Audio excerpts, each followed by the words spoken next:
கள்ளக்குறிச்சி மாவட்டம் திருக்கோவிலூர் வட்டம் அத்தனம்புரத்தூர் கிராமம் எங்கள் ஊரில் இப்போ ஸ்ரீ முத்துமாரியம்மன் கும்பாபிஷேகம் நடத்தினோம்.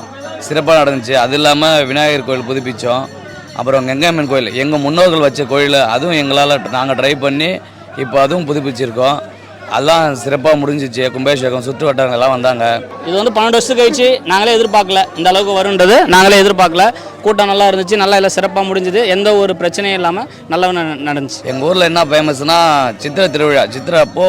சித்ரா பௌர்ணமி அப்போ கூழ் ஊற்றி இந்த ஸ்ரீ முத்துமாரியம்மனுக்கு வந்து கூழ் ஊற்றி 5 நாள் திருவிழா நடக்கும். அதுதான் ஃபேமஸாக பண்ணுவோம். எனக்கு தெரிஞ்சு இது 3வது வாட்டி. 12 வருஷத்துக்கு ஒரு வாட்டி கும்பாபிஷேகம் பண்ணுவோம். இது 3வது ட்ரிப் பண்ணுறோம். சிறப்பாக பண்ணோம். பல வருஷமாக ஊருக்கே வராதவங்களாம் வந்தாங்க, வந்து கண்டுகளிச்சாங்க. எல்லாம் கொஞ்சம் சிறப்பாக இருந்துச்சு, நல்லா இருந்துச்சு. அத்தண்டமருத்தூர். நான் பிறந்தது இங்கே தான். நான் வந்து கல்யாணம் பண்ணி போயிருக்குது வீரபாண்டி. அதுக்கு முன்னாடி சின்ன வயசாக இருக்கும்போது நான் பார்த்தேன். இப்போ தான் புதுசாக இப்போ வந்திருக்கிறேன். இந்த பொதுமக்கள் எல்லாம் இந்த கிராமத்தில் புதுசாக இங்கே பண்ணிருக்கிறது நல்லா இருக்குது. இங்கே தாய் மாமா வீட்டுக்கு திருவிழாக்காக வந்துருக்கேன். சாமியை பார்த்தேன். கலசத்தோட சாமியை கும்பிட்டு சந்தோஷமாக போகிறேன். இது அத்தனமருத்தூர் கிராமம். இது ஒரு 2வது தடவை கும்பாபிஷேகம், தண்ணி ஊற்றிட்டு இருக்காங்க. திருவிழா எப்படி இருந்துச்சு?